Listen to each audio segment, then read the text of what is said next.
자, 전산회계 공부를 하시는 전국에 계신 여러분 안녕하십니까? 콕콕정 교수, 공인회계사 정성진 교수입니다. 자, 이번 시간에는 화면에 보시는 것처럼 자, 전산회계 1급 시험 보기 직전에 이론 내용을 한번 총 정리하는 시간을 한번 가져보도록 하겠습니다. 자, 다시 말씀드리지만 이 시간은 공부를 처음 하는 게 아니라 여러분들이 일주일이나 3, 4일 뒤에 이제 전산회계 1급 시험 보러 가는 학생이고 어느 정도 공부를 해서 자, 기본 내용은 안다라는 전제에서 빠르게 시험에 잘 나오는 내용들을 한번 체크하고 넘어가도록 하겠습니다. 여러분, 이 내용은 콕콕정 교수 전산회계 1급 핵심 체크 앤드 빈출 120제라는 얇은 책자가 있습니다. 이 내용으로 강의가 이루어집니다. 여러분, 따라서 그냥 지금 이 화면에 있는 강의만 들어도 도움이 되겠지만 기왕 공부하시는 거 이 내용에 해당 이 책자를 이 영상 밑에 제가 다운받을 수 있는 네이버 카페 주소를 제가 등록을 해놨으니까 클릭하셔서 그거를 프린트 하셔서 그걸 보시면서 강의를 들으셔도 되고요. 좀 시간 있는 분들은 요거를 제가 미리 밑에다가 따로 네이버 폼을 이용해서 주소랑 이름만 등록을 입력을 하면 제가 우편으로 무료로 보내는 그런 서비스도 해드리니까 그걸 받아서 이 책자를 보시면서 수업을 듣든지 아니면 아까 말씀드린 것처럼 네이버 카페에서 PDF 파일 다운받아서 그 다운받은 내용 가지고 강의를 듣는 게 더 효과적이겠죠? 자, 그럼 지금부터 본격적으로 시험에 잘 나오는 전산회계 1급 이론 핵심 내용들을 체크를 한번 해보도록 하겠습니다. 자, 먼저 회계 원리 분야입니다. 자, 첫 번째 바로 회계 거래의 요건입니다. 자, 시험 문제에 사지선다로 나오면서 다음 중 회계 거래가 아닌 것은 이런 문제가 나오죠. 회계 거래가 되기 위해서는 자산, 부채, 자본, 재무상태표 항목이죠. 수익, 비용, 손익계산서죠. 여기에 영향을 미쳐야 합니다. 자, 시험 문제에서 잘 나오는 것 중에 하나가 단순한 계약서 작성입니다. 뭐 근로계약서를 작성했다, 상품 매매 계약을 체결했다 라고만 말하고 그 이후에 추가적으로 돈을 지급하거나 돈을 받거나 한 것이 없는 거래들은 회계상 거래가 아닌 것들이 시험 문제에 잘 나오죠. 자, 두 번째, 회계 거래의 결합관계, 거래의 판례서를 묻는 문제입니다. 자, 그래서 여러분 보시는 것처럼 차변과 대변이 있잖아요. 자산의 증가는 반드시 차변 왼쪽에 기록을 해야 되고요. 반대로 자산이 감소는 대변에 처리를 해야 되는 거죠. 부채 감소는 자, 부채 증가는 대변이고요. 부채 감소는 차변이죠. 그리고 자본의 증가는 대변이죠. 자본의 감소는 차변이죠. 수익은 대변에 발생하고 자, 비용은 차변에 발생하죠.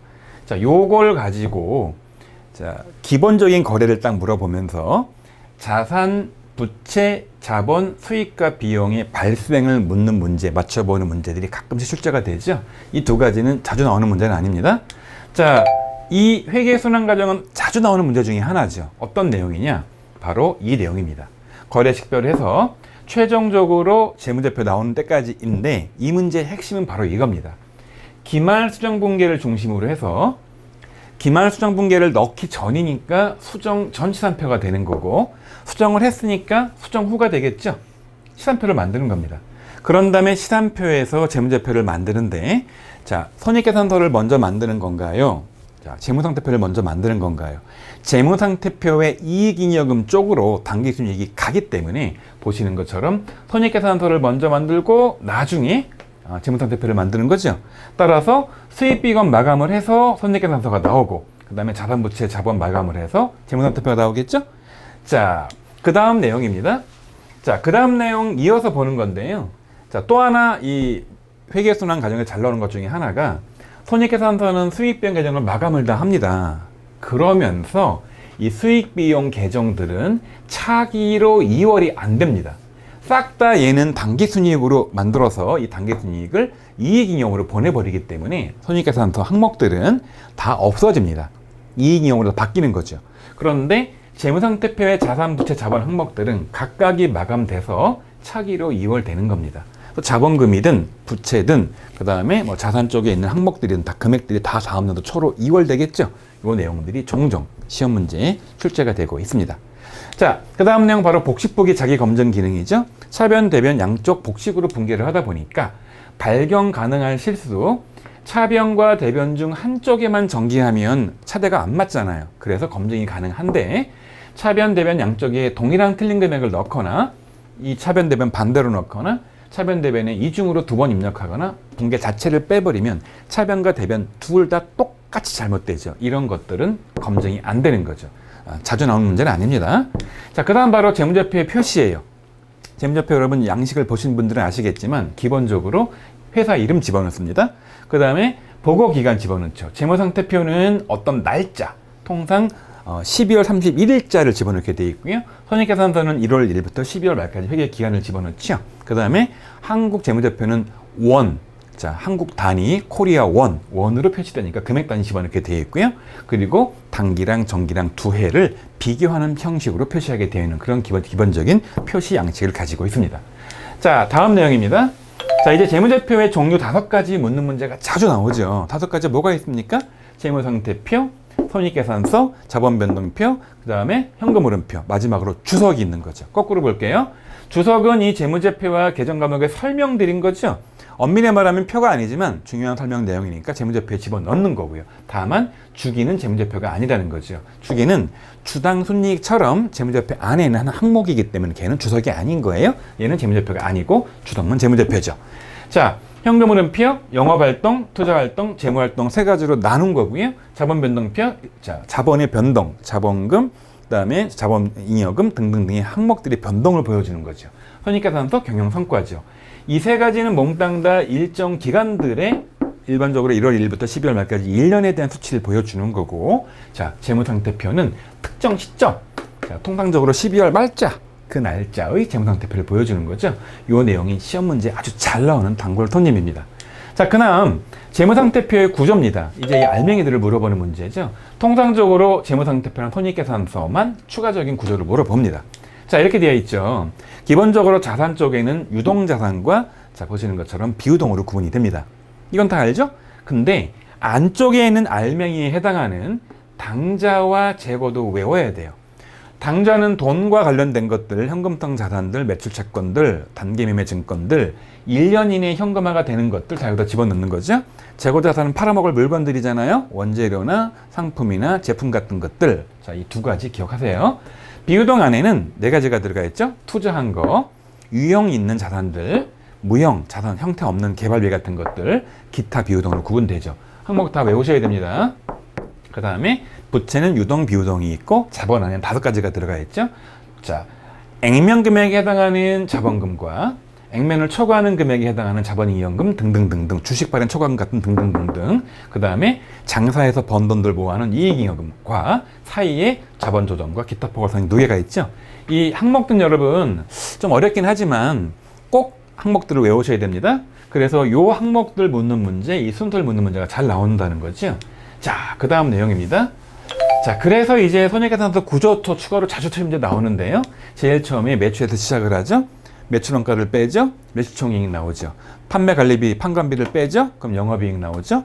여기서 자, 영업의 수익을 더하고 영업의 비용을 빼면 법인의 완전 순이익이 나오고 법인세 비용을 빼고 나면 단계순이익이 나오는 거죠. 순서 꼭 기억하세요.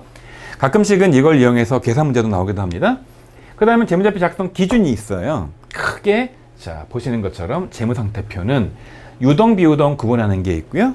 자, 순서를 쭉 적을 때는 배열 순서가 정해져 있죠. 그래서 1년 이내에 현금화가 되는 유동성이 빠른 것부터 먼저 적게 되어 있는 거죠. 그 다음에 총액을 표시합니다. 순액 표시하는 게 아닙니다. 그래서 예를 들면 기계장치 금액 적고 감가상각 누계액 따로따로 적는 거지 까가지고 순액만 적어주는 게 아니죠. 또 하나 손익계산서 수익과 비용을 네트 쳐가지고 순액만 표시하는 게 아니죠. 수익 따로 비용 따로 총액 표시하는 거고 현금이 들어오지 않고 외상 판매했다 하더라도 자, 이 매출의 요건만 인식을 하면 발생주의로 인식하는 거죠. 현금주의가 아닌 거죠. 그리고 수익 비용 대형이니까 수익 잡고 매출원가 비용을 같이 잡는 대응하는 원칙이 있는 거고 마지막이 자, 항목별로 구분 표시하게 돼 있는 거죠.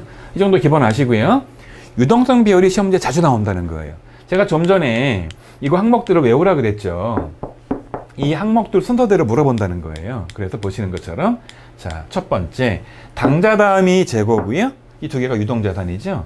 자, 당좌가 먼저 나오는 이게 바로 현금화가 되니까 재고는 팔아야 현금화가 되는 거고 그다음 투자 있죠. 유형 있죠. 무형 있죠. 기타 있죠. 그다음 유동부채 있죠. 비유동부채 있죠. 이 순서를 여러분 묻는 문제가 종종 나온다는 거예요. 자, 그 다음 내용 바로 재무제표 작성 기본 과정이죠. 재무제표가 만드는데 큰 가정 세 가지가 있어요. 첫 번째, 기업 실체예요. 주주가 회사의 주인이긴 하지만 우리 재무제표는 주주를 알려주는 게 아니에요. 회사를 알려주는 거죠. 기업 실체가 따로 있다는 겁니다. 그리고 계속기업 가정, 기업 회계 기준 백날 원칙 지키면 뭐합니까? 회사가 곧 망하고 청산할 거면 이 재무제표 의미가 없잖아요. 계속 간다는 전제인 거죠. 그리고 돈을 계속 회사가 벌기 때문에 기간을 끊는 겁니다. 딱. 통상적으로 1월 1일부터 12월 말까지 1년을 단위로 하잖아요. 그래서 재무제표 아까 제가 표시할 때 두 개 년도를 비교 표시한다 그랬잖아요. 이렇게 두 개 년도를 비교 표시하는 거는 기간별 표고 과정에서 나온 거다. 뭐 이런 식의 문제들이 가끔 나오는 거죠. 세 가지 기억하시고요. 자, 또 하나가 이제 회계정보의 특성이에요. 뭐 둘 다 잘 나오는 건 아닙니다. 가끔씩 나오는 거죠. 특성은 크게 여러분 두 가지를 아셔야 돼요. 첫 번째는 이 재무제표, 이 정보가 믿을 만한 것이냐, 신뢰성, 내 목적에 맞는 것이냐.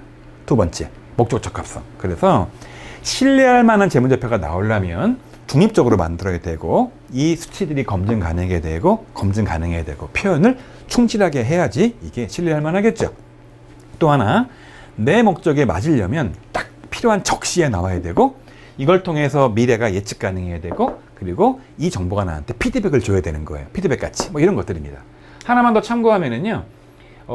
비교 가능성은 이 재무제표를 비교하는 겁니다. 다른 회사랑 비교할 수도 있고 우리 회사의 작년과도 비교할 수 있겠죠. 그래서 기간별 올해, 작년 두 해를 비교하는 거는 기간별 비교를 위한 얘는 계속성과 관계되어 있는 거고요. 다른 회사 재무제표랑 비교하기 위해서는 자 다른 기업하고도 비교를 해야 되니까 통일적으로 해야 된다는 거죠. 그래서 작년 기준을 올해도 적용한다. 회계 기준을. 그럼 이건 계속성이 되는 거고요. 우리 회사 기준과 다른 회사 기준이 통일되어 있다. 똑같다. 이게 바로 기업 간 비교가 되겠죠. 얘는 부차적인 기능인 거고요. 이게 원래 특성인 거죠. 그래서 시험 문제에서는 신뢰성과 목적 적합성 여러분 두 개는 접이 아니라 적입니다. 목적 적합성.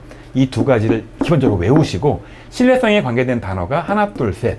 목적 적합성에 관련된 단어가 하나, 둘, 셋. 이걸 구분할 줄 아셔야겠죠. 자, 그 다음 내용입니다. 자, 이제 현금 및 현금성 자산. 이게 잘 나와요, 시험 문제. 가끔씩은 계산 문제로도 나와요. 어떻게 나오느냐? 자, 다음 중 현금 및 현금성 자산이 아닌 것은 긴 것은 이런 문제가 나온다는 거죠. 그래서 자, 크게 현금 및 현금성 자산에 세 가지가 들어가 있는 거 아닙니까? 지금 당장 돈처럼 쓸 수 있는 현금들, 그리고 은행에서 뺐을 수 있는 요구불 예금들, 그리고 현금처럼 취급되는 현금성 자산들이 있습니다. 현금은 통화가 있고요. 통화 대용 증권으로 수표, 그 다음에 당좌수표. 자기화수표는 은행이 발행하는 거고요. 당좌수표는 거래하는 회사가 어쨌든 수표입니다. 이 수표는 현금처럼 지금 당장 쓸 수 있으니까 현금에 들어가는 거고요. 그리고 우편한 증서, 우체국에 돈 바꿔 쓸 수 있는 우편한 증서가 있는 겁니다. 만기도래 약소금. 약소금은 만기가 돼야 돈을 쓸 수 있는 거잖아요. 근데 만기가 도래한 거죠. 그러면 얘는 약소금이지만 현금하고 똑같은 거죠. 지금 뜰 수 있으니까. 또 하나, 만기도래 채권 이자표. 자, 채권을 받을 수 있는, 이자를 받을 수 있는 표가 있단 말이에요. 이거 제시하면 바로 돈을 주거든요. 그 돈과 똑같은 거다라는 거고요.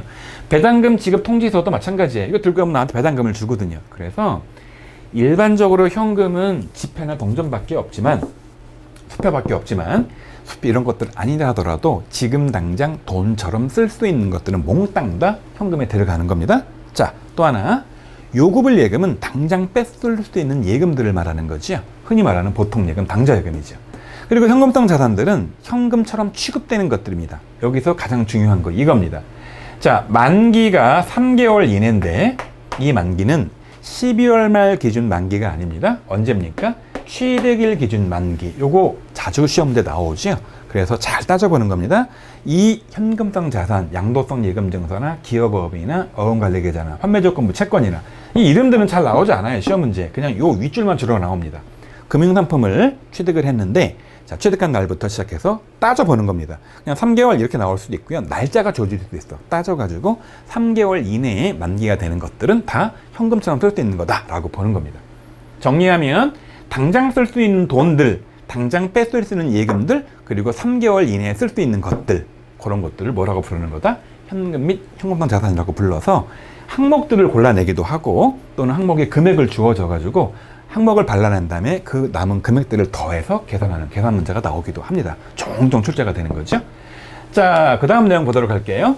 바로 현금성 자산이 아닌 것들이에요. 뭐 잘 나오진 않는데 좀 아까 공부했던 얘랑 같이 연계해서 나옵니다. 자, 이런 것들은 현금성 자산이 아닌 거예요. 자, 첫 번째, 우표, 수입인지 얘는 현금으로 쓸 수가 없잖아요. 또 하나, 만기가 도래하지 않은 어음들.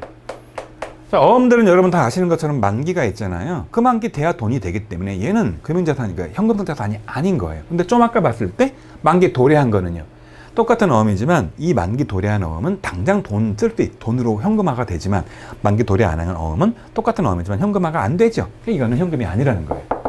선일자 수표, 이거는 현실에서 없어요, 실제로는. 그러나 돈이 현재 통장에 없는 거예요. 그래서 나중에 돈이 들어올 걸 가정해서 발행하는 수표이기 때문에 말이 수표지, 이거는 그냥 의미가 없는 수표. 지금 당장 돈을 쓸 수가 없어요. 아직 돈이 통장에 들어왔지 않기 때문에. 그래서 발행일자, 그 돈이 들어오기 전에 미리 발행해서 나중에 발행일자로 발행하는 선일자 수표, 이건 현금이 아닌 거죠. 또 하나 중요한 게 이거예요. 회계기간 말 기준으로 1년. 이 1년이 유동 비유동 구분하는 기준 아닙니까? 그래서 회계기간 말 기준으로 1년 이내에 현금화되는 것들은 단기성 자산이 맞아요. 이것들을 뭐라고 부르냐?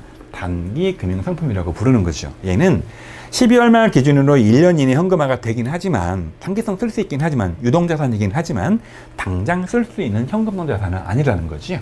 또 하나, 예금은 예금인데 담보로 제공되거나 차입하면서, 내지는 어음수표를 발행할 때 그 계좌에다가 보증금을 내게 돼 있어요. 어음수표 발행을 하려면 얘를 뺄 수가 없거든요. 요런, 자, 쓸 수 없는 현금들, 예금들을 뭐라고 부른다? 특정 현금과 예금이라고 부르거든요. 이런 것들은 장기성 자산들이라서 모두 현금성 자산이 아니다. 그럼 특별히 요것들도 주의할 필요가 있는 겁니다. 요것들이 끼어 있으면 얘는 현금성 자산이 아닌 거죠. 자, 다음은 바로 매출채권 문제입니다. 이 문제는 시험 문제 이론으로 아주 잘 나오고, 뿐만 아니라 K랩 입력에서도 잘 나오기 때문에 꼭 아셔야 되는 내용들이죠. 자, 일반적인 외상매출금 다 아시는 내용들이니까 이건 빼고요. 자, 먼저 어음 관련 내용들입니다. 받을 어음을 갖고 있다가 은행에다가 맡겨서 은행이 어음을 회수해 주거든요. 대금을. 그때 수수료 지급을 합니다. 이게 일반적으로 어음을 가지고 장사하는 건 일반적이다 보니까 이렇게 발생한 그 수수료를 수수료 비용이라는 계정 과목을 쓰고, 그리고 통상적으로 벌어지는 일이기 때문에 판매 관리비로 처리를 합니다. 그리고 갖고 있던 어음을 다른 사람한테 배서하는 거죠. 뒤에다가 배서, 쓸서 이렇게 줘버리면 중요한 거는 받을 어음 배서 거래처입니다. 배서하는 받을 어음 거래처는 최초 발행 어음 발행 거래처 입력을 하는 겁니다. 자, 제가 어음을 줘버리는 거죠. 그럼 갖고 있던 받을 어음을 넘겨버리는 겁니다. 그러면 저쪽에 주더라도 이 거래처, 받을 어음 거래처는 최초 나한테 어음을 준 거래처를 그대로 입력을 하는 거죠. 뭐 문제가 그렇게 많이 나옵니다. 외상 매입금 대금을 주기 위해서 차변에 외상 매입금 대금 죽이고 대변에 어음을 주는 거죠. 이 외상 매입금 대금 업체 이름 쓰고 받을 어음 쓸 때는 최초 받을 어음을 발행한 업체 이름을 쓰는 문제가 종종 나오는 거 아니겠습니까? 자, 매각거래 할인요. 받을 어음을 은행에 가서 만기 전에 미리 현금화하는 방법은, 자, 파는 방법이 하나가 있고요. 또 하나는 이 어음을 가지고 돈을 빌리는 차익거래가 있는 거죠. 매각거래를 가면 은행이 받아가는 그 비용을 매출채권을 팔았으니까 이름을 매출채권 처분 손실이라고 하고, 여러분 얘는 통상적인 일이 아닙니다.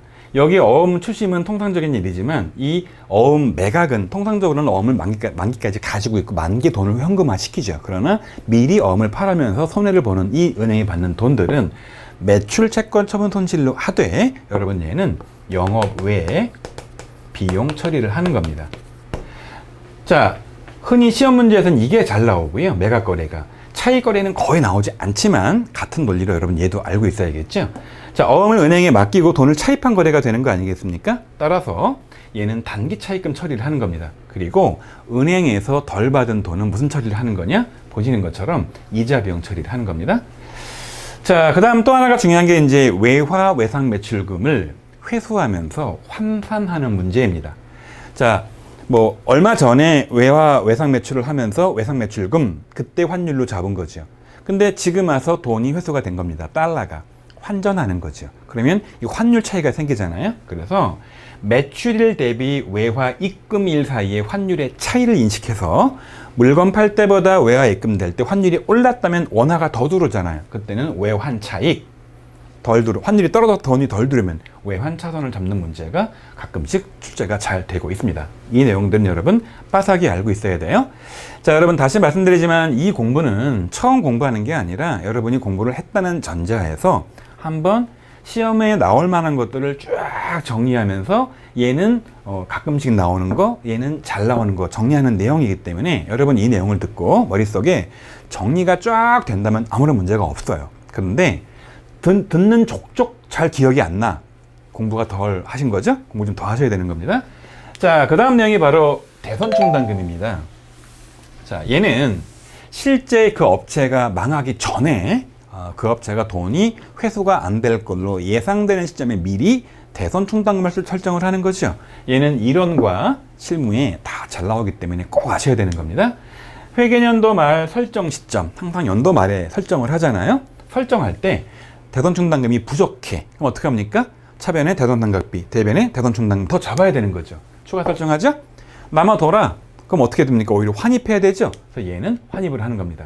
그런 다음에 대선 발생 시점에 기설정한 대선 충당금과 예상 매출금을 상계 처리를 하는데 만약에 충당금 설정한 것보다 더 많은 금액을 못 받게 되면 부족액에 대해서는 추가 대선 상각비를 잡으면 되는 거겠죠? 근데 나중에 못 받을 걸로 알고 다 떨어버렸는데 돈이 회수가 돼버렸네? 그럼 어떻게 하면 되는 거냐? 들어오는 돈을 이렇게 현금 또는 보통예금을 잡고 자, 죽여줬던 대선 충당금만 살려주면 되겠죠. 그 다음에 선급금, 미수금 같은 것들은 일반 상거래 채권들이 아니잖아요. 외상매출금, 바드론 같은 것들은 상거래지만 얘네들은 상거래 이외죠. 이것들에 대해서는 대선상각비를 잡는 게 아니라 보시는 것처럼 기타의 대선상각비를 잡아서 얘네들은 다 영업 외 비용 처리하는 거고 위쪽에서 잡은 대선상각비들은 판매 관리비 처리를 하는 거죠. 이 정도만 보면 되는 겁니다. 제가 나중에 이제 실무 쪽 빈출 다시 강의할 때 말씀을 드리겠지만 살짝만 미리 말씀드리면 대선충당금 설정을 할 때 이게 외상매출금인지 바드럼인지 기타의 대선상각비 설정할 때 선급금인지 미수금인지 그 항목들 입력하는 것들은 나중에 다시 설명을 드리도록 할게요. 자, 그 다음 내용은 바로 유가증권의 종류입니다. 얘도 굉장히 시험지에 잘 나오는 거죠. 유가증권은 크게 세 가지로 구분할 수 있죠. 자, 보시는 것처럼 빨랑빨랑 1년 이내에 팔아먹을 의지가 있는 단기성인 단기매매증권, 1년 이후에 현금화시킬 만기 보유증권이나 매도 가능한 증권. 근데 만기 보유증권은 말 그대로 만기가 있어야 되는 거죠. 그래서 이거는 반드시 채권만 나오는 거고요. 투자자산에 들어가는 겁니다. 그리고 1년 이후에 팔아먹을 의사가 있는 것들은 주식도 있을 수 있고 채권도 있을 수 있습니다. 둘 다 사고 팔 수 있거든요. 이것들은 투자자산에 들어가는데 1년 이내에 팔 목적이 있는 주식과 채권들은 당좌 자산 안에 단기 매매증권으로 집어넣는 겁니다. 이게 아주 기본적인 내용인 거죠. 자, 그런데 다시 또 세부적으로 들어가서 단기 매매 증권은 자, 사고, 평가하고 팔죠. 살 때 들어간 수수료 비용들은 정상적 단기 비용 처리를 하는데 이 회사가 주식을 매매 목적으로 하는 회사가 아니다 보니까 이 비용들은 다 보시는 것처럼 영업 외 비용 처리를 합니다. 자, 그래서 이제 K랩 얘기를 하면 900번대 것들을 선택을 해야겠죠. 판관비 500번대가 아니라. 자, 또 하나 평가손익. 단기 매매 증권 평가 손익은 1년 이내에 팔아먹을 거기 때문에 여기에서 평가 손실, 판거 아니에요? 평가에서 손실이나 이익이 생기면 얘를 몽땅 다 자, 영업의 손익에 집어넣어서 얘네들을 다 단기 손익 처리를 합니다. 그래서 주식이 단기 매매 증권이 오르면 단기 손익이 늘고 자, 손실이 생기면 단기 손익이 줄겠죠. 그리고 이제 처분했다. 그러면 처분 손익을 영업의 손익에 집어넣는 거죠. 얘는 미실현, 얘는 실현이 되는 거죠. 자, 이런 구조고요. 자, 추가로 이제 단기 매매증권, 만기 보유증권을 볼게요. 만기 보유증권은 아까 설명드린 것처럼 채권만 있다고 했죠. 주식은 만기가 없으니까. 얘는 뭘 공부해야 되는 거냐? 취득할 때 수수료가 들면 얘는 단기 비용 처리했죠. 영업의 비용에. 얘는 무조건 취득 원가에 가산합니다. 왜? 얘는 단기성 목적이 아니라 장기에 팔 거기 때문에 단기 비용 처리하지 않고 나중에 팔아먹을 때 그때 인식하겠다는 뜻인 겁니다. 또 하나가 이제 얘는 중요한 게 공정가치로 평가하지 않아요. 주식은 오르락 내리락 하는 것들을 이렇게 반영을 한단 말이에요. 평가에서. 그러나 이 만기 보유증권은 만기까지 쭉 갈 거기 때문에 그냥 공정가치 시세를 평가하지 않고 그냥 원가로 가져간다. 다른 말로 원가법을 쓰고 있는 겁니다. 자, 그 다음 공부할 게 세 번째 바로 이제 만기 보유증권이죠. 얘도 잘 나옵니다. 시험 문제. 자, 아까랑 비교하는 겁니다. 취득할 때 단기 매매 증권은 단기 비용 처리를 했지만 얘는 단기성이 아니라 장기성이기 때문에 단기 비용 처리하지 않고 자, 매도 가능 증권의 주식 취득 가액에 합산해서 얘를 처리하게 되어 있고요. 평가에서 이익이나 손실이 생기면 자, 기타 포괄 손익 누계라고 해서 자본 쪽의 한 항목으로 처리를 하는 겁니다. 아까 제가 설명드린 것처럼 자본은 5가지로 되어 있어요. 자본금, 자본잉여금, 자본조정, 기타 포괄손익 누계, 맨 마지막에 이익잉여금 있었죠. 기타 포괄손익 누계로 얘를 처리합니다. 따라서 여러분 얘는 단기 손익에 반영을 하지 않는 거죠. 잘 나옵니다, 저 문제. 그 다음에 처분손익, 얘는 매도 가능 증권 처분손익이라는 이름으로 실제 실현된 거니까 영업의 손익으로 처리하게 되어 있습니다. 그래서 시험 문제에 정말 잘 나오는 게 단기 매매 증권과 매도 가능 증권 비교하는 문제가 되게 많이 나오죠. 자, 다 정리입니다. 취득비용 단기 매매 증권은 단기 비용 처리한다 그랬죠. 그러나 매도 가능 증권은 취득원가에 가산하는 그런 내용이 되는 거고요. 평가를 하게 되면 단기 매매 증권은 영업의 손익에 집어넣어 단기 비용 처리를 하지만 자, 매도 가능 증권은 기타 포괄로 집어넣어서 자본을 늘려준 항목으로 처리를 하니까 단기 순이익에 영향을 미치지 않겠죠. 이런 내용이 단골 손님으로 출제가 되고 있습니다. 자, 다음 내용이 바로 기타 당좌 자산입니다. 기타자가 붙어서 중요하지 않을 걸로 보여지지만 여러분이 이 계정 과목의 의미를 정확히 알아야 K랩 입력할 때 실무에서 중요한 내용입니다. 첫 번째가 매출채권과 미수금의 구분이에요. 외상 매출금 받으러 온 같은 상품, 제품 같은 거를 원래 상거래에서 못 받은 돈들은 매출채권이라고 부르죠. 그거에 대비해서 미수금은 기타 당좌 자산인데 이 미수금은 상거래 이외입니다. 주로 유형자산으로 갖고 있던 기계를 팔거나 차량을 팔거나 건물을 팔고 못 받은 돈, 그 외상 대금은 상거래 이외이기 때문에 미수금 처리해서 기타 당좌로 처리를 하는 거죠. 자, 그 다음 나머지 짜잘한 기타 내용들이 자, 계약금이나 성금준 선급금, 이자 받을 때 원천 징수당한 세금이나 법인세 중간 연납한 것들 선납세금, 그리고 보험료를 1년치를 미리 냈는데 12월 말 기준으로 아직 월이 지나지 않아서 비용화가 되지 않은 미리 낸 보험료에 해당하는 선급비용 같은 것들. 또 하나, 은행에 예금을 했는데 만기 때 이자를 받기 때문에 12월 말 기준으로 실제 예치 월이 지나서 이자가 발생했지만 아직 받지 못한 이자 계산하는 미수수익 같은 것들, 이 두 개가 흔히 이연이라는 처리 관련된 내용들인 거죠. 또 하나가 돈을 주긴 줬는데 가로 지급한 거죠. 근데 아직 어디 쓴지 모르는 거죠. 임시계정, 가지급금. 이 내용을 명확히 알아야 K랩 입력할 때 원활히 입력할 수 있겠죠. 자, 이제 이렇게 해서 이제 유동자산 첫 번째 당좌가 끝났고요. 유동자산 두 번째 바로 재고입니다. 재고자산은 이제 원재료 같은 것들, 상품 같은 것들이잖아요. 자, 이런 것들은 실제 물건값, 원재료 구입가격에다가 자, 추가적으로 필요한 운송 수수료 같은 부대 비용도 더하는 겁니다. 그런 다음에 외상으로 구입했다가 빨리 외상 대금을 갚아주면 상대방이 고마워서 물건값을 깎아주잖아요. 실제 매입 가격에서 깎아줬으니까 얘는 빼야겠죠. 또 하나가 산 거를 다시 돌려주는 거죠. 환출. 그리고 산 물건 중에서 하자 등의 이유로 깎아주는 금액이 있어요. 이걸 애누리라고 부르지 않습니까? 이것도 빼야 되는 거죠. 근데 K랩 프로그램은 매입 할인은 별도로, 그리고 매입 환출과 애누리는 합쳐서 매입 환출 및 애누리 한 계정 과목을 쓰는 거 아니겠습니까? 정리하면 원래 물건값에다가 보수 비용 더하고 깎아줌을 당한 비용 두 개와 돌려준 거를 빼서 재고를 계산하는 그런 구조로 간다는 거 아니겠습니까? 자, 그런데 더 중요한 건 그거보다 바로 이 내용입니다.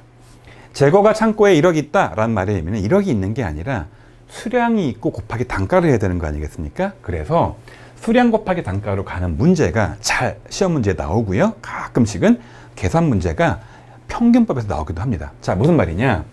수량을 파악하는 방법에는 창고에서 실제 조사하는 방법이 있죠. 세어보는 겁니다. 보통 이제 1년에 한 번씩은 세어보는 거죠. 자, 세어보기 전까지는 재고가 얼마인지 모를 수 있기 때문에 그래 장부에 기록을 합니다. 그냥 수량상, 장부상으로만. 이게 바로 계속 기록이죠.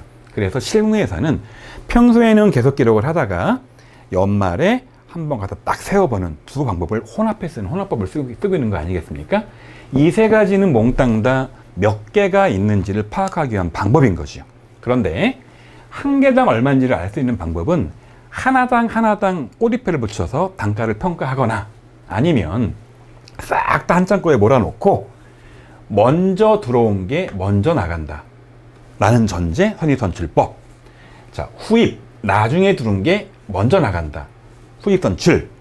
자, 일반적으로 물가가 계속 오르지요. 그래서 원재료를 구매하든 상품을 구매하든 계속 구매할 때 가격이 오르지 않습니까? 따라서 선입선출이면 먼저 들어온 싼 물건이, 전제가 물가가 오른다는 전제예요. 먼저 들어온 싼 물건이 먼저 나가요. 싼 게 팔린 거죠?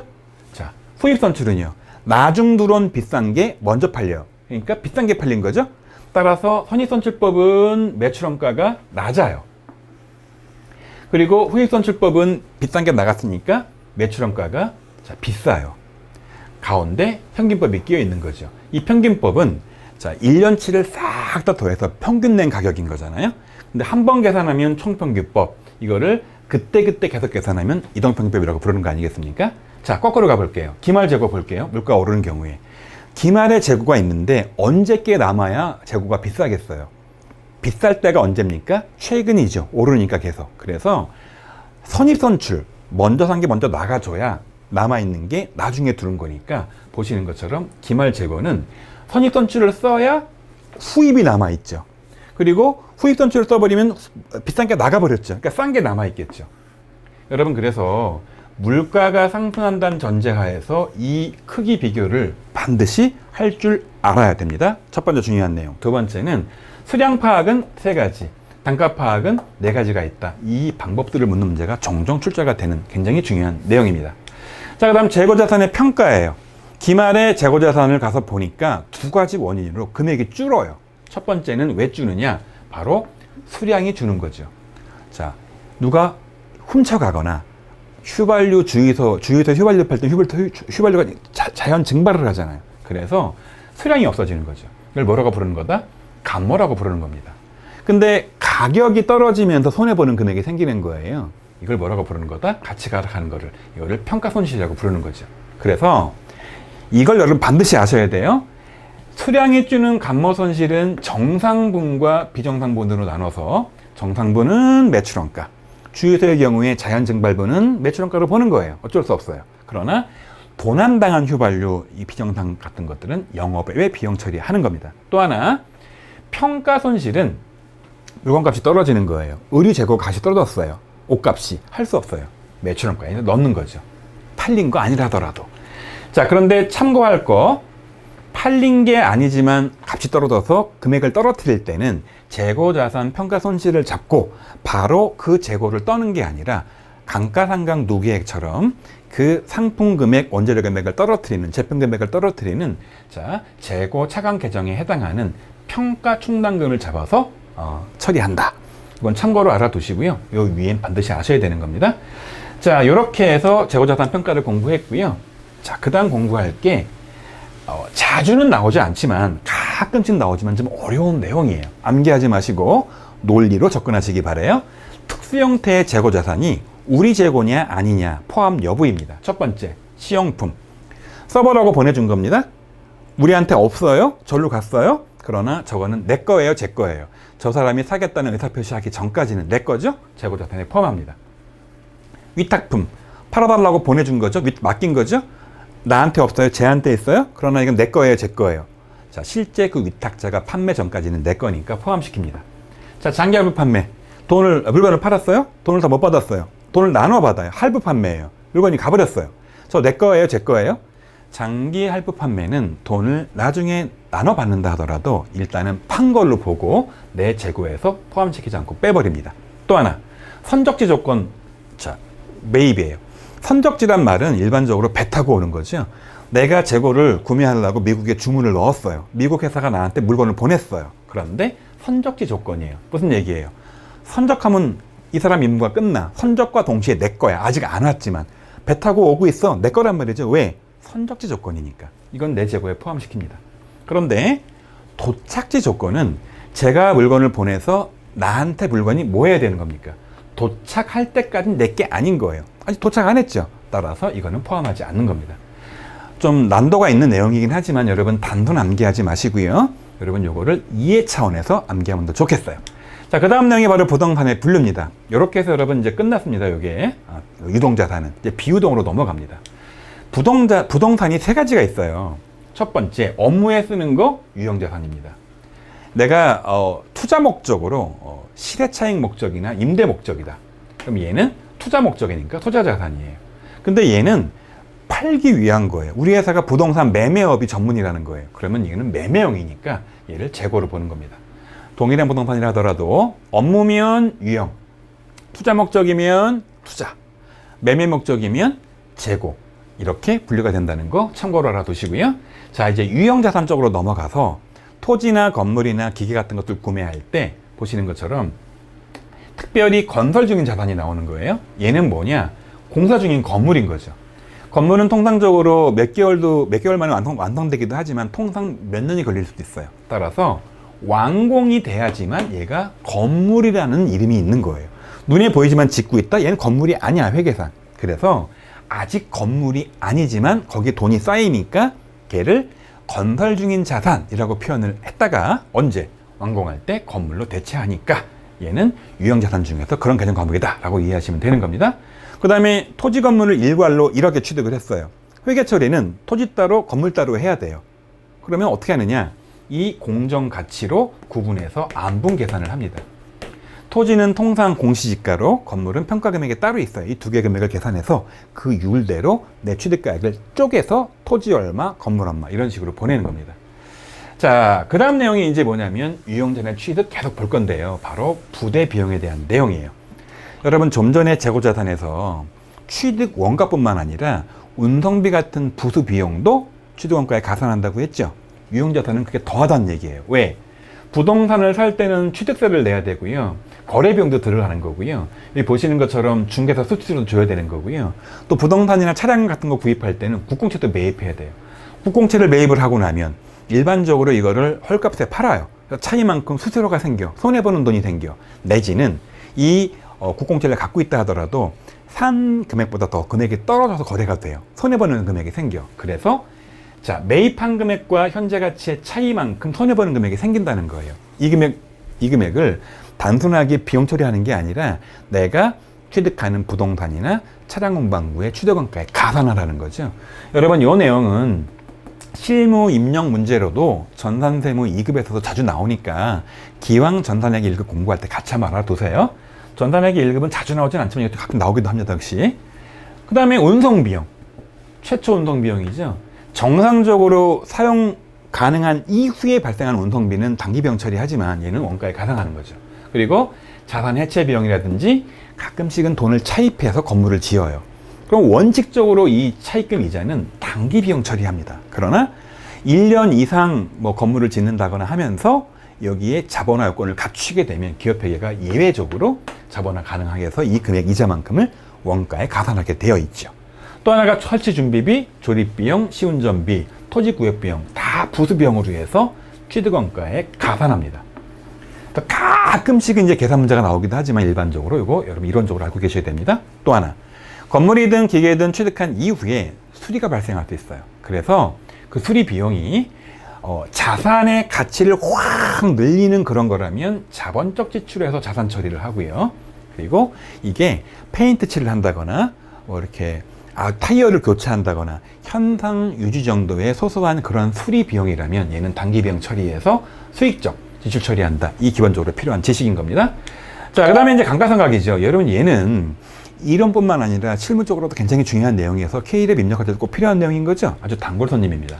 감가상각은 여러분 평가가 아니라 내가 취득한 원가를 기간별로 비용 처리하는 그런 과정입니다. 자, 중요한 거, 토지는 날아가는 게 아니라 영원히 존재하기 때문에 감가상각을 하지 않습니다. 여기에 추가할 거 두 가지. 첫 번째, 투자부동산. 여러분 얘는 내가 업무에 쓸 게 아니고 나중에 팔아먹을 시대차익 목적이기 때문에 감가상각하지 않습니다. 또 하나, 건설 중인 자산. 여러분 건설 중인 자산은 형태는 건물이지만 아직 건물로 대체가 안 되고 건물이 아닌 거야. 쓰지 않으니까. 완공이 돼야 되니까. 따라서 얘도 아직은 건물이 아닌 거죠. 따라서 감가상각하지 않습니다. 기억하셔야 돼요. 토지는 원래 안 날아가요. 상각이 안 돼요. 그 다음에 투자부동산은 상각용이 아니에요. 건설 중인 자산은 아직 건물이 아니니까 이 세 가지는 감가상각하지 않습니다. 감가상각 종류에는 공장에서 발생한 거는 500번대 제조원가로, 그 다음에 본사나 영업보석 것들은 800번대 판관비로 구분 처리한다. 꼭 알고 계셔야 되는 거죠. 자, 그 다음 내용 중에 하나가 이제 본론에 해당하는 내용이죠. 감가상각을 어떻게 계산하느냐라는 겁니다. 크게 정액법, 정률법, 연수학계법, 그 다음에 이중체감법, 하나 더 굳이 알아야 된다면 여기에 이제 생산량 비례법이 있죠. 한 번 방법을 선택을 했으면 그 방법을 쭉 쓰면 되겠죠. 자, 근데 그 중에서 중요한 게 바로 이 세 가지입니다.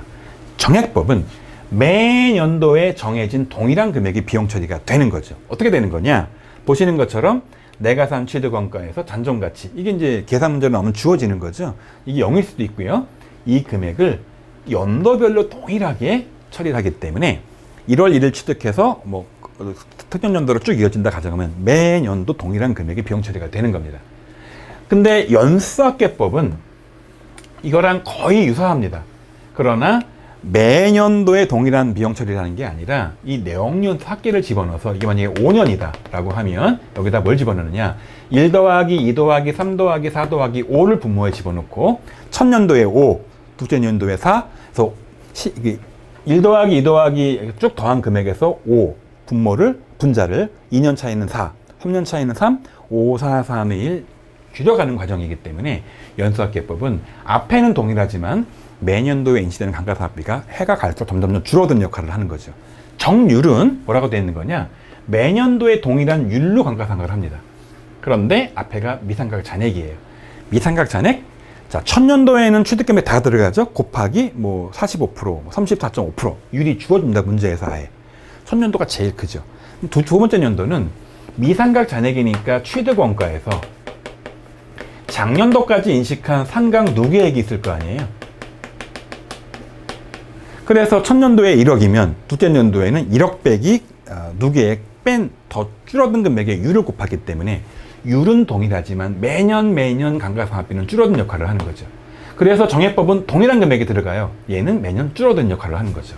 이중체가법 똑같은 논리예요. 미상각 잔액인데 앞에 들어가는 율 자체가 내역연수 분의 1 곱하기 2로 간다. 이 차이만 있는 겁니다. 뭐 이런 식이에요. 그래서 잘 비교해 보시면 앞쪽에 곱해지는 금액이 정액법이랑 연수학계법이랑 동일하고요. 자, 정률법이랑 여기 나와 있는 이중체가법이랑 앞에 있는 금액이 동일한 역할을 하는 겁니다. 자, 굳이 감가상각비를 1년 차 걸 비교 한번 해본다고 가정을 하면은요. 정률법은 총액에다가 율을 곱하고 다음 연도에는 총액에서 감가상각 누계액을 빼기 때문에 첫 연도 금액의 정률법이 제일 큽니다. 정액법은 항상 동일하죠. 연수학계법이 가운데 낑겨 있는 그런 모습을 보이죠. 자, 가끔씩은 계산 문제가 나오기도 하지만 여러분 정 어려우면 계산 문제는 패스하고 이론 내용만 이해해도 충분할 수 있는 내용입니다. 자, 유형자산 처분 손익입니다. 토지 건물 기계를 팔아먹는 거죠. 그러면 장부상 금액이라는 게 뭐냐, 취득가액에서 감가상각 누계를 빼는 거죠. 요 남는 금액보다 비싸게 팔면 처분이익, 싸게 팔면 처분 손실이 생겨서 다 영업 외로 처리하는 거죠. 또 하나 참고할 거, 폐기. 폐기는 파는 게 아닙니다. 쓰던 걸 그냥 버려버리는 거죠. 버린다 하더라도 보시는 것처럼 이 남아있는 잔존 장부가액을 폐기하는데 비용이 들거든요. 싹 다 합쳐가지고 무슨 처리하는 거다? 유형자산 처분 손실 처리를 하는 겁니다. 자, 처음 공부하는 분들은 아니 처분이 아니고 폐기인데 왜 처분 손실이라고 쓰느냐? K랩 프로그램이 유형자산 폐기 손실 쓰지 않고 그냥 통일화 시켜서 유형자산 처분 손실을 한꺼번에 쓰겠다. 이렇게 이해하시면 되겠어요. 자, 다음 내용 계속 보도록 할게요. 자, 이제 무형자산으로 가보겠습니다. 무형자산은 말 그대로 형태가 없지요. 안에 어떤 것들이 있는 거냐? 자, 여기 나와 있는 영업권입니다. 대표적인 영업권이 김기사라는 앱을 카카오가 매입을 했죠. 그러면 카카오 김기사라는 회사의 장부 가액보다 훨씬 비싼 값을 주고 탑니다. 왜? 가치가 있으니까. 이렇게 다른 사람한테 돈 주고 구입한 영업권만 영업권 인정을 하고요. 내가 자가 창설한 영업권을 인정하지 않는 게 현재 규정이죠. 가끔 시험제 잘 나오는 내용이죠. 산업재산권, 개발비, 소프트웨어, 임차권리금, 광업권, 어업권, 라이선스 같은 것들이 있는데 주의할 거. 여기 임차권리금이 우리가 흔히 알고 있는 권리금이에요. 가게를 인수합니다. 그럼 돈을 더 얹어주고 인수를 하죠. 왜 인수합니까? 장사가 잘 될 것 같으니까. 눈에 안 보이는 권리죠. 그런데 여기 나와 있는 임차보증금 되게 비슷해 보이죠? 임차권리금, 임차보증금. 여러분 얘는 전세보증금이라는 거예요.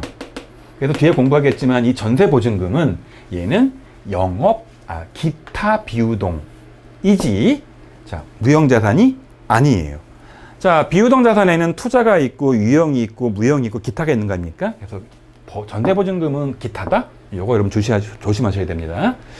자, 근데 이 중에서 중요한 게 바로 뭐냐면 개발비죠. 잘 나오는 문제 중에 하나입니다. 개발비는 자, 3단계를 여러분 꼭 아셔야 돼요. 일단 연구를 합니다.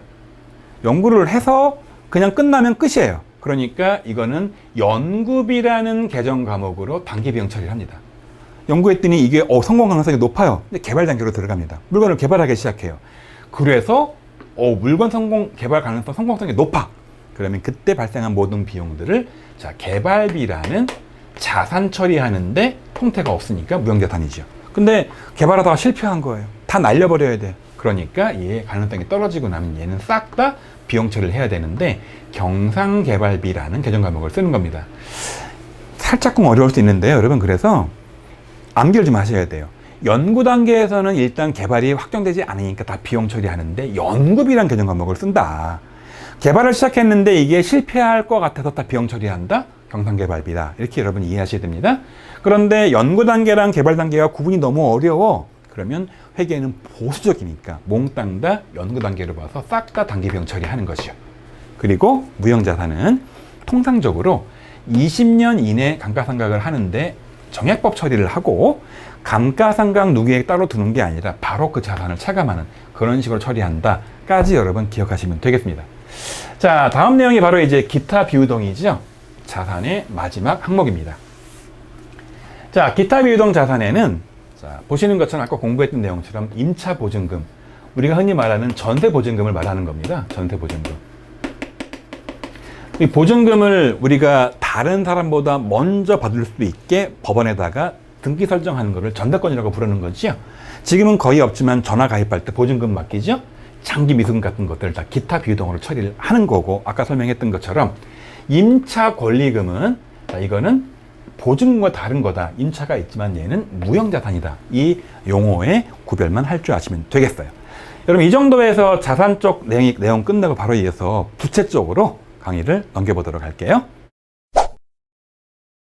자, 첫 번째 유동부채 공부하도록 할게요. 아주 잘 나오고요. 실무적으로 여러분 K랩 입력할 때 꼭 필요한 내용 중에 하나입니다.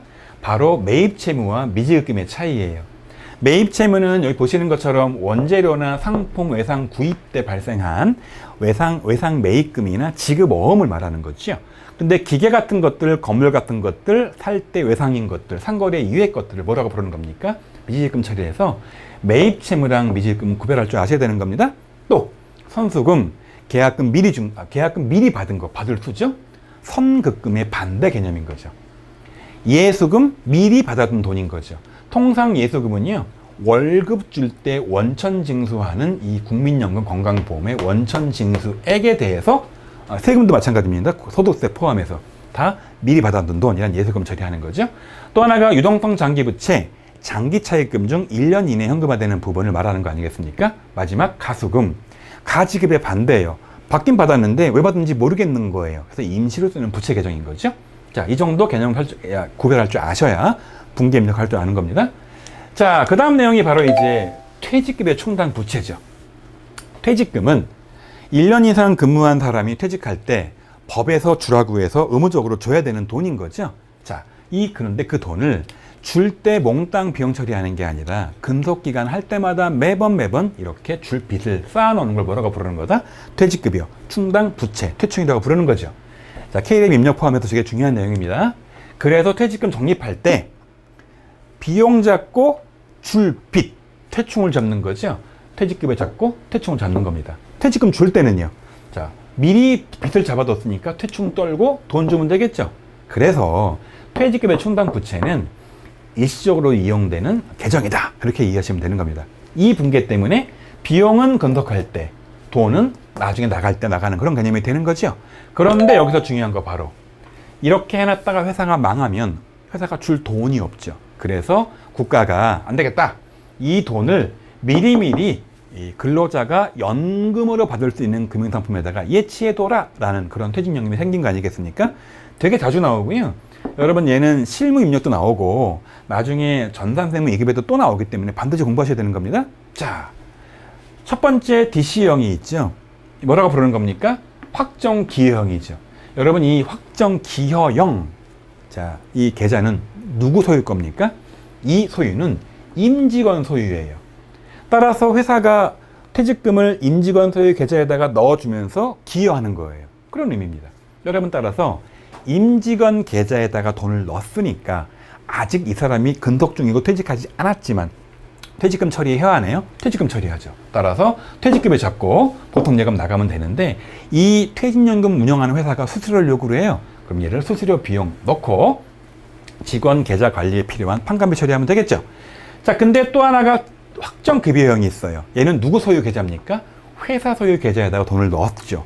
왜 넣은 겁니까? 퇴직금 지급하려고. 그래서 얘를 퇴직연금 운영자산이라는 별도의 일종의 예금 같은 거죠. 다만 얘는 단기성이 아니기 때문에 비우동 자산에 집어넣는 거죠. 거기에 집어넣는 겁니다. 마찬가지로 수수료비가 발생하면 판관비 처리하는 거죠. 이렇게 나가는 거죠. 이게 바로 퇴직연금의 핵심이고요. 자, 여기 나와 있지만 실무 K랩 입력에도 잘 나오는 내용입니다. 자, 그 다음 내용이 바로 사채 발행이에요. 이 사채 발행은 혹시 여러분이 회계 초심자이거나 너무 공부를 급하게 해서 실력이 짧은 분들은 과감히 패스해도 되기는 해요. 근데 나중에 전산세무 2급을 같이 공부할 분들이라면 같이 아셔야 되는 내용이에요. 자, 반드시 알 내용이 바로 뭐다? 발행의 형태예요. 세 가지가 있죠? 액면이자율과 시장이자율이 같아. 여기 채권에 투자하나 다른 채권을 투자하나 똑같아. 그럼 액면 발행입니다. 사채 액면에 써 있어요. 1억을 주고 발행하는 겁니다. 그런데 우리 사채에서 이 1억짜리 사채에서는 5%밖에 이자 지급을 안 하는데 시장에서는 무려 10%나 이자 지급을 해. 그럼 사람들이 시장에 투자를 한단 말이에요. 내 거 안 사요. 그러니까 이 채권을 발행할 때 1억이 아니라 9,500만 원에 발행을 한다는 거예요. 일종의 할인이 되는 거죠. 뭐라고 부르는 겁니까? 할인 발행이라고 부르는 거죠. 그래서 시장이 더 비싸, 내 거보다. 그러면 할인 발행 차금이라는 금액이 생깁니다. 거꾸로 이제 내 이자가 10%를 주는데 시장이 5%밖에 안 줘. 그럼 다 내 채권에 몰리거든요. 그럼 나는 나중에 1억을 갚아야 되지만 지금 1억 500만 원을 받고 채권을 발행합니다. 할증 발행되는 거죠. 이렇게 내 채권이 더 높으면 시장보다 할증 발행이 되는 거죠. 그래서 사채 할인 발행 차금은 사채에서 체감하는 형식으로, 사채 할증 발행 차금은 사채에 가산하는 형식으로 표시가 되는 거죠. 이렇게 되어 있습니다. 그리고 사채를 발행할 때 비용이 들어요. 얘는 별도의 비용 처리하는 게 아니라, 자, 보시는 것처럼 사채 발행 금액에서 차감, 말을 바꾸면, 자, 이 경우에는 사채 할인 발행 차금이 늘어나고요. 이 경우에는 사채 할증 발행 차금을 줄여주는 역할을 해서 사채 발행가액 조정하는 그런 역할이다 라고 하시면 되겠어요. 자, 또 하나, 사채 할인 발행 차금은 할인 발행된 얘기죠. 이 500만 원도 할인 발행했잖아. 얘를 기간별로 나누어서 비용 처리해서 무슨 처리하는 거다? 이자 비용 처리하는데, 자, 그래서 아까 공부했던 것처럼 이거는 사채 할인 발행 차금 나오면 사채 차감 형식인데, 얘를 나중에 사채 할인 발행 차금을 없애면서, 자, 실제 액면 이자에다가 사채 할인 발행 차금 없애는 금액을 더해서 합친 금액을 무슨 처리하는 거다? 이자 비용 처리하는 거다. 되게 어려운 내용이에요. 여러분 이것만 아시면 돼요. 할인 발행되면 내가 돈을 덜 받았지만 나중에 1억을 갚아야 되거든요. 추가 금액을 내가 더 줘야 되니까 더 줘야 되는 금액을 비용으로 나누어 가지고 마치 무슨 처리? 이자 비용 처리하는 거다. 왜 또 이자 비용 처리하는 거다? 사람들이 시장에다가 투자할 때 대비해서 못 받은 돈에 대한 보상이니까 5% 차이만큼을 내가 더 줘야 되니까 일종의 이자다라고 인식을 한다. 그럼 이것만 아시면 돼요. 자, 이자 비용이 가산하는 겁니다. 그래서 이제 이거를 할인할 때 이제 우리 기업회계는 유효 이자율법을 써서 한다라고만 여러분 아시면 되고요. 유효이자부터 가지고 어떻게 이렇게 계산하는지는 구체적인 내용까지는 알 필요가 없습니다. 자, 이런 내용이고요. 이제 부채 쪽의 마지막 내용 중에 하나인 바로 충당 우발 부채예요. 여러분 충당 부채는 미리 부채로 충당해 두는 거예요. 이거의 대표적인 사례가 퇴직급여 충당 부채예요. 부채가 맞습니다. 그런데 우발 부채는 우발성, 얘는 발생할지 안 발생할지를 잘 모르겠는 거예요. 가봐야 알아요. 그러니까 지금 이 시점에는 얘가 확정적으로 부채라고 보기 어려워. 우발성이 있는 거야. 여러분 얘는 그래서 부채가 아니에요. 다만 참고할 사항이 되니까 얘를 주석에다 기재하는 거죠. 대표적인 사례가 소송당한 사건이에요. 나한테 10억 물어달라고 소송을 걸었어요. 지금은 내가 10억 물어줄지 알 수 없어. 그러니까 주석에만 기재하고 부채를 인식하지 않는 거죠. 이런 내용들이 가끔씩 출제가 되고 있습니다. 자, 여러분 이렇게 해서 부채는 끝났고요. 계속 이어서 자본 항목을 공부하도록 할게요. 자, 여러분 이제 계속 이어서 자본 쪽 공부를 한번 해보겠습니다. 자본의 구성 굉장히 자주 나오는 내용이죠. 자, 제가 여러분 저 앞쪽에 자산 쪽에 설명을 드렸지만 여러분 반드시 이걸 아셔야 돼요. 자본은 몇 가지로 구성됩니까? 자본금, 자본잉여금, 자본조정, 기타 포괄성인 누계, 이익잉여금이죠. 그래서 자본금은요, 저기 빨간 색깔 쳐놓은 것처럼 무조건 주식의 액면 금액의 합계를 여기다 쓰기로 약속을 한 거예요. 반드시 액면입니다. 그리고 이제 여기에 통상적으로 자본이 늘어나는 항목들이에요. 다 플러스 항목들이죠. 주식을 비싸게 발행한 주식 발행 초과금, 감자한 차익, 자기주식 처분 이익. 그 다음에 여기는 대부분 마이너스 항목이에요. 자, 주식 할인 발행 차금, 자기의 주식, 감자 차손, 자기주식 처분 손실이죠. 그리고 기타 포괄손익 누계는요, 매도가는 증권이나 해외 사업 재무제표 환산이나 투자 부동산의 재평가 관련된 것들을 여기다 집어넣습니다. 마지막으로 돈 벌어서 남아도는 돈들 모아놓은 게 이게 되는 거죠. 5가지를 여러분 꼭 구분할 줄 아셔야 됩니다. 자, 첫 번째 내용 바로 자본의 중요한 내용, 주식의 발행이에요. 증자라고 부르죠. 여기에는 여러분 3가지 방법이 있는데 먼저 이것부터 볼게요. 내가 현물 출자란 말은 돈을 출자하는 게 아니라 부동산을 출자하는 겁니다. 그러면 보시는 것처럼 출자하는 부동산, 통상적으로 감정평가액, 말을 바꾸면 공정가치로 그 금액을 평가하는 겁니다. 1억을 낼 수도 있는데 1억짜리로 평가된 토지를 내면 1억을 출자한 걸 보겠다. 그런 내용이고요.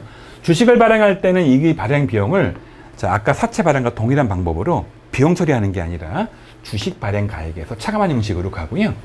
주식 할인 발행 차금은, 자, 액면보다 더 싸게 주식을 발행할 때 할인 발행 차금이 생기죠. 그래서 주식 할인 발행 차금이 생기면 일단 그 당시에 남아있는 주식 발행 초과금, 이건 액면보다 비싸게 발행한 거잖아요. 아까 공부했던 것처럼 주식 발행 초과금은 여기 자본잉여금이 있잖아요. 그래서 주식 발행 초과금이 있는 상태에서 자본 조정에 해당하는 할인 발행 차금이 생기면 위에 있는 초과금을 없애고 할인 발행 차금 인식을 하는 거죠. 그래서 보시는 것처럼 주식 발행 초과금과 먼저 상기하고 할인 발행 차금 잔액을 표시하는 그런 식으로 이해를 하게 되어 있습니다. 그래서 가끔씩 시험 문제에 증자를 이런 문제뿐만 아니라 실무로 입력하는 문제가 나오기도 합니다. 자, 그 다음 바로 자기주식 처분이에요.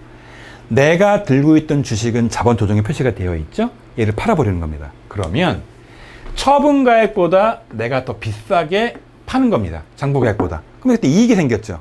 그럼 어떤 분이 물어보더라고요. 자기 주식을 팔아서 회사에 돈이 들어온 거 아닙니까? 이익을 봤죠? 실제 이익을 봤으면 얘를 단기 순이익에 넣어야 되는 거 아니냐, 영업의 수익에다 라고 물어보는 거죠. 매도 가는 증권, 뭐 단기 매매 증권 파는 것처럼. 그렇게 하면 안 됩니다. 자기 주식을 팔잖아요. 처분 이익이 생기던 처분 손실이 생기던 얘는 몽땅 다 자본적 거래에서 발생한 거기 때문에 자본 처리를 해야 되니까 처분 이익은 플러스니까 자본이익금에서, 처분 손실은 마이너스니까 자본 조정으로 처리하게 되어 있습니다. 하나 참고할 거, 가끔씩 얘가 이제 KDF 입력에 나오기도 하는데요. 자기 주식 처분 손실이 생긴 겁니다. 언제 생기죠? 더 싸게 판 거죠, 자기 주식을 취득가액보다. 그러면 자기 주식 처분 이익이 있날 먼저 봅니다.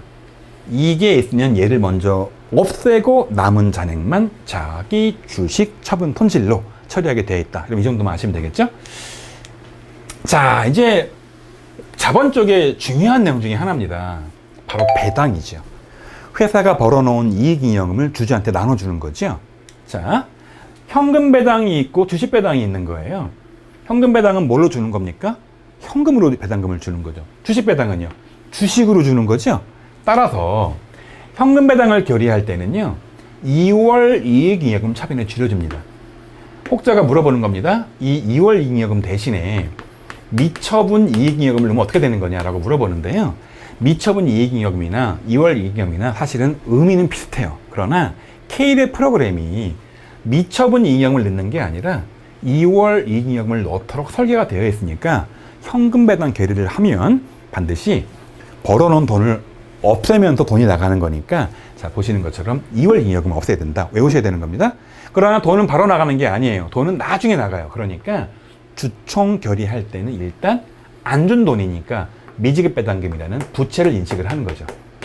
그랬다가 나중에 돈 줄 때 부채, 미지급 배당금 떨고 현금 나가고 이런 식으로 처리를 합니다. 그 다음에 주식 배당은 돈을 주는 게 아니에요. 그래서 똑같이 벌어들인 2월 잉여금을 떨면서 오른쪽에다가는 돈을 주는 게 아니고 주식을 줄 거잖아요. 그래서 이게 뭐냐면 향후 주식을 주겠다라는 의미죠. 그래서 얘가 자본 조정으로 표시가 되는 거예요. 앞쪽에 자본 조정의 대부분 다 마이너스 항목이 있었죠. 그때 이거 없었죠. 살짝 문제 안 나와요. 어려워서. 그러나 추가 공부를 한번 해볼게요. 자본 조정의 한 항목으로 얘는 마이너스는 아니지만 향후에 주식을 교부할 의무다라고 해서 얘를 자본 쪽에서 벌어질 조정할 내용이다라고 이해하시면 되는 거고요. 실제 나중에 주식을 교부할 때는 대변에 했던 주식 배당 교부금을 없애고 미교부 다시 대변에 주식을 주면서 자본금을 늘려주는 거죠. 그래서 현금 배당을 하게 되면은요, 결론적으로는 이익잉여금 줄고 현금이 나가니까 현금 나가면서 자산 줄고요. 이익잉여금 줄여주면서 자본이 줄죠. 근데 주식 배당은 결론적으로는 2월 잉여금이 줄면서 자본금이 늘죠.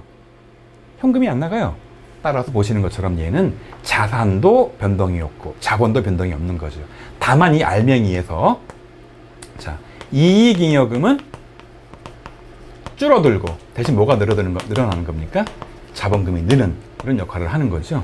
요 문제가 종종 출제가 되고 있습니다. 자, 이렇게 해서 여러분 자본 쪽 내용은 마치고요. 자, 이제 다음에 수익과 비용 쪽으로 넘어가도록 하겠습니다. 자, 이제 수익과 비용 쪽으로 넘어왔습니다. 자, 손익계산서 구조가 시험 문제에 이론적으로 잘 나오는데요. 가끔씩은 이 구조를 이용한 계산 문제가 나와서요. 다음 자료를 이용해서 매출총액을 계산하시오 또는 영업이익을 계산하시오 라는 문제가 나오는 겁니다. 자, 기본적으로 매출원가, 매출총이익, 영업이익 이 순서로 계산이 되죠. 매출에서 매출원가를 빼면 매출총이익이 나오죠. 여기서 판관비를 빼면 영업이익이 나오죠. 영업의 손익을 빼면 법인세 차감전 순이익이 나오죠. 법인세 비용을 빼면 당기순이익이 나오죠. 그래서 자, 시험 문제가 기초재고, 단기매입, 기말재고 정보를 주면서 매출 원가를 묻는 문제가 가끔씩 출제가 됩니다. 계산 문제로. 또 한편으로 판매관리비에 포함되는 내용과 뒤에 공부할 영업의 비용에 들어갈 내용을 구별할 줄 아는 문제도 가끔 나온다는 거죠. 그 내용 꼭 아셔야 되는 겁니다. 자, 먼저 수익의 인식입니다. 뭐라고 되어 있습니까? 원칙은 재화는 물건이니까 물건을 줄 때 매출을 인식을 하죠. 자, 그런데 예외적으로 아까 공부했던 내용과 유사한 내용입니다. 시용 판매는 서버라고 줬으니까 그 사람이 산다고 의사표시할 때, 위탁은 맡겼으니까 맡긴 사람이 팔 때, 맡은 사람이 팔 때 상품권이 종종 나오는데요. 여러분 백화점 상품권 같은 것들은 상품권 돈 주고 팔죠? 그러면 상품권을 팔 때가 매출 시점이 아니라요. 판매된 상품권이 회수가 되어서 여기 나와 있는 것처럼 물건이 넘겨질 때, 그래서 말을 바꾸면 상품권이 사용된 때 매출로 잡는다라는 겁니다. 할부 매출도 외상대금 나누어 봤지만 외상으로 팔던 현금 받고 팔던 자, 물건 넘기면 끝난 거니까 매출 조건이죠. 또 하나 선적지 인도 조건, 이건 뭐였습니까? 파는 사람이 배에다가 실어주면 끝이죠. 따라서 얘는 선적할 때 매출을 잡습니다. 도착지는요, 내가 판 게 어떻게 돼야 돼요? 도착을 해야 되죠. 따라서 얘는 도착 후에 상대방이 인수해야 매출 잡을 수 있는 그런 내용들입니다. 여러분 이 내용은 앞전에 특정한 재화랑 공부했던 거랑 똑같은 내용인 겁니다. 자, 그 다음 내용이 바로 매출의 조정이에요. 매출한 이후에 어떤 일이 벌어지느냐? 매출 할인이 벌어져요. 아까 매입 할인 공부했었죠. 매입 할인의 반대예요. 얘는 뭘까요? 물건을 팔았는데 외상으로 팔았죠. 근데 그 외상 대금을 조기에 갚는 거예요. 너무 고마워요. 그래서 외상 대금을 깎아주는 거죠. 여러분 이런 식으로 매출 채권이 조기에 회수가 돼서 고마워서 깎아주는 거를 뭐라고 부르는 겁니까? 얘를 할인이라고 불러서 팔 때는 매출 할인, 살 때는 매입 할인이라는 표현을 쓰는 겁니다. 자, 그 다음에 환출은 매입 환출, 매출 환입은 팔았죠. 돌아옵니다. 그러니까 매출 취소가 되는 겁니다. 애누리, 아까 매입 애누리가 뭐였죠? 물건의 하자로 깎아주는 거죠. 따라서 매출에서 애누리니까 물건을 팔았어요? 하자가 있는 거예요. 그래서 물품의 하자 등으로 깎아주는 거를 애누리라고 부르고요. 환입은 돌아오는 거니까 결국은 또 깎아주는 거겠죠. 자, 근데 K랩은 매출의 환입과 매출의 애누리를 합쳐서 한 계정 과목 뭐라고 쓰는 겁니까? 매출, 환입 및 애누리라고 쓰는 거기 때문에 결국은 두 가지 기억하셔야 됩니다. 매출 할인, 매출 환입 및 애누리. 반대말은 뭡니까? 매입 할인, 반대말은 뭡니까? 매입 환출 및 애누리가 되겠죠. 자, 이걸 다 깎아주는 건데 중요한 거는 이게 깎아주는 이유가 상품이냐 제품이냐에 따라서 구분해서 K랩 입력을 해야 되는 거 조심하면 되겠습니다. 자, 그 다음 바로 매출원가의 조정 항목이죠. 얘도 여러분 굉장히 잘 나오고요. 실무에 입력에도 나오기도 하고 계산 문제가 나오기도 합니다. 아까 공부했던 내용이에요. 매입 환출 및 애누리, 매입 할인은 산 물건에서 차감하는 겁니다. 그러니까 결국 원가가 줄어들겠죠? 또 하나, 관세 환급금. 여러분, 관세 환급금이 뭐냐면요, 물건을 수입할 때 관세를 내요. 근데 다시 얘를 수출하면 관세를 돌려주거든요. 그러면 살 때 부수 비용을 싹 다 취득원가에 집어넣어서 매출 원가화 시키거든요. 나중에 다시 얘를 돌려받는 거야. 그러면 냈던 비용이 돌려받으니까 낼 때는 취득원가 가산, 다시 돌려받을 때는 취득원가에서 빼야 되는데 얘가 이미 팔렸으니까 어떻게 되는 겁니까? 매출원가에서 빼는 그런 구조로 가는 겁니다. 자, 또 하나 중요한 거, 갖고 있던 원재료나 상품이나 제품 같은 것들을 팔면 매출원가가 되겠죠. 그러나 이거를 팔지 않고 딴 용도로 써버리는 겁니다. 기부를 한다거나 복리 등으로 써버리면 다른 계정으로 써버렸잖아요. 그래서 얘는 매출 원가에 넣으면 안 되고 기부금이면 기부금 처리해야 되는 건데 다른 계정으로 썼기 때문에 적요 8번에 타 계정으로 대책 손익계산서 반영분이라는 적요를 반드시 입력을 해야 되는 거죠. 여러분, 전산회계 1급 차원에서 적요 입력하는 유일한 케이스가 이거죠. 꼭 기억하셔야 되는 겁니다. 자, 이 정도 정리하면 이제 대략적으로 이제 거의 끝나가고요. 이제 또 하나 중요한 내용인, 자, 제조 원가랑 판관비의 구분입니다. 자, 다들 아시는 것처럼 제조부나 연구개발부서에서 발생하는 비용들은 500번대 제조원가, 본사나 영업부서에서 발생하는 비용들은 800번대 판관비가 되는 거죠. 자, 꼭 구분할 줄 아셔야 됩니다. 그리고 주요 판매관리비가 뭐가 있느냐? K랩 입력에도 굉장히 중요한 내용이고요. 객관식으로도 잘 나오는 내용이죠. 이론적으로도. 자, 복리후생비. 자, 회사가 부담한 건강보험료 50%는 본인 부담이고 50%는 회사가 내주잖아요. 그래서 아까 공부했던 것처럼 월급 줄 때 예세금으로 50%를 내가 뜯어요, 회사가. 그랬다가 내 돈 보태가지고 다음 달 7일 내주잖아요. 그래서 이 회사 부담 건강보험료를 낼 때는 무슨 처리하는 겁니까? 복리후생비 처리를 합니다. 접대비는 거래처에다가 이제 영업을 위해서 선물하거나 경조사비에 주는 거고요. 자, 세금과 공과는 재산세나 세금 내는 것들이잖아요. 그런데 자, 회사가 부담한 국민연금. 4대 보험 중에 첫 번째가 건강보험인데 두 번째는 국민연금 있잖아요. 국민연금도 반은 회사가 내주거든요. 근데 희한하게 K랩 프로그램은 회사가 부담한 국민연금은 세금과 공과 처리를 하게 되어 있고요. 건강보험료는 복리후생비 처리하게 되어 있습니다. 어떤 분이 물어보더라고요. 회사가 부담한 국민연금을 복리후생비 처리하면 안 되느냐라고 물어보더라고요. 실무적으로는 가능해요. 여러분, 그런데 그냥 외우세요. 전산회계 1급 시험에서는 이 회사 부담 국민연금을 뭐로 처리해야 정답 처리가 되는 겁니까? 보시는 것처럼 세금과 공과다 라고 여러분 얘는 좀 암기를 해주셔요. 이렇게 처리해야 정답이 되는 겁니다. 교통위반 벌과금도 사실은 세금이 아니잖아요. 그런데 이 과태료를 별도로 설정하면 보기가 안 좋기 때문에 몽땅 다 세금과 공과에 넣어서 처리하고 있습니다. 실무적으로도. 자, 그 다음에 도서 인쇄비는요, 책을 사거나 명함을 인쇄하면 싹 다 도서 인쇄 관련된 것들이니까 이런 처리하죠. 다른 것도 많지만 요 네 가지는 여러분 특별히 잘 구별할 줄 아셔야 됩니다. 자, 이제 거의 끝나갑니다.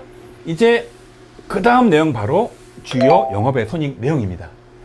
자, 보시는 것처럼 영업의 수익의 외화 환산이익, 비용의 외화 환산 손실. 자, 외환 차익이 있고요. 외환 차손이 있죠. 자산 수준 이익, 채무 면제 이익, 보험 차익 기억하시고요. 자, 재해 손실 기억하시고요. 기부금 기억하시고요. 자, 상거래 이외에서 발생한 이 상각비는 기타의 대손상각비를 해서 영업에 비용 처리한다까지 여러분 아시면 되겠습니다. 자, 여러분 이렇게 해서 회계 쪽 강의를 다 마치고 곧 이어서 부가가치세 강의로 넘어가도록 할게요.